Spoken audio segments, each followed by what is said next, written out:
Hello, this is Respiration News coming to you live from somewhere in the airway. My name is Cheyenne, and in recent events, the Canadian government has determined that hydrogen sulfide, also known as H2S, has been determined as non-toxic. Despite the respiratory and CNS depression, it has been determined it is not a threat to the environment.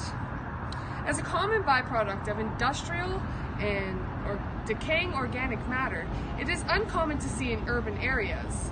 However, if you do come into contact with a high concentration of H2S, you can expect to see altered mental status, headaches, seizures, blurred vision, dizziness, loss of smell, itchy and red skin, eye irritation, coughing, shortness of breath, bronchial or lung hemorrhage, pulmonary edema, nausea and vomiting, irregular heartbeats, and blood in the urine. Treatment, you might ask? Well, if you have an experienced primary care paramedic, they'll hook you up to some oxygen and give you an IV. But again, it has been determined as non-toxic, so please don't worry. Now, coming to you live from the Pulmonary Mall, we have Shauna. Shauna, what do you have for us today?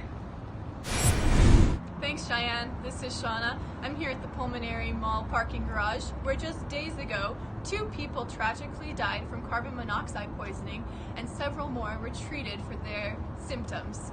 Emergency personnel responded Friday afternoon, and after clearing the garage, a team of PCPs began treating the victims. Those who were exposed to the gas for a short period of time reported feeling lightheaded, tired, and having a headache. Those with moderate exposure began having chest pain, becoming disoriented, and very dizzy. And those with severe exposure became unconscious and experienced seizures. All patients were removed from the scene immediately and were given high-flow oxygen. Those with extreme exposure also received an IV, and ALS backup was called. There were 2 reported deaths. One was a man who made the tragic decision of waiting in his car for the next 3 hours instead of continuing to walk around the mall with his wife. The other victim was an unborn child whose mother was only showing mild to moderate symptoms, as fetal hemoglobin has a much higher affinity to carbon monoxide than adult hemoglobin. Thank you, Shauna. Can you tell us a little bit more about carbon monoxide? And how many times did you say that carbon monoxide binds to hemoglobin? Yes, Cheyenne.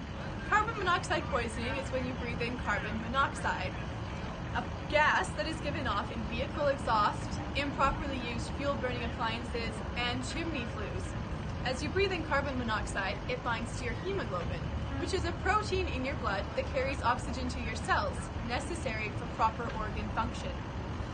The problem is, carbon monoxide binds to hemoglobin 250 times more than oxygen, but cannot be used by your cells. Thank you for that, Shauna. Now we go to Dina, who's down in the bronchioles. Dina, what do you have for us? Thanks, Cheyenne. This is Dina coming to you live from down in the bronchioles.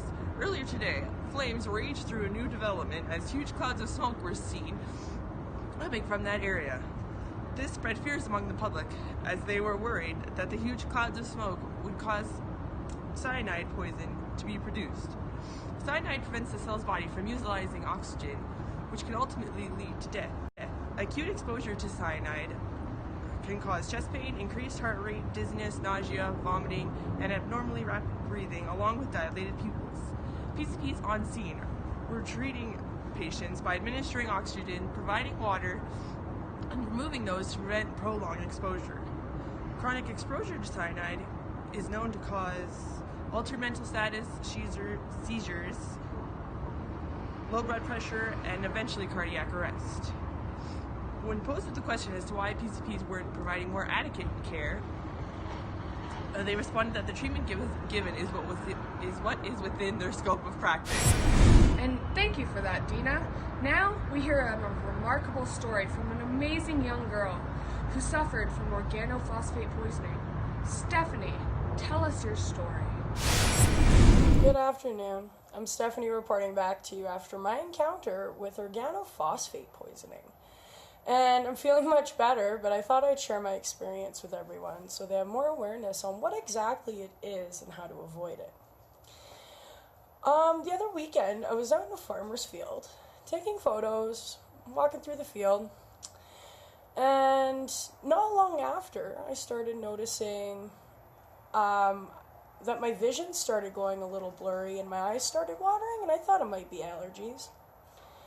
And then a headache started coming on, one of the worst headaches I've ever had in my life. And I thought something didn't feel quite right, so I headed back to the farmer's house so I could get some aid. And by the time I got there, I was considerably weak. I was wheezing pretty bad, and the farmer had asked whereabouts in the field that I had ventured off to, and I said over back somewhere. And he told me that he sprayed the area with pesticides and that they were toxic. And so right away we had to call 911 because my symptoms were not great at all. And when the medics arrived, as well as the hazmat crew, immediately they started removing my clothing, gave me a sporty gown to wear, started flushing my face and skin. Before they could even treat me, they had to decontaminate me. And right away, they put an oxygen mask with some asthma medication called Atrovent. And this immediately started helping me for sure.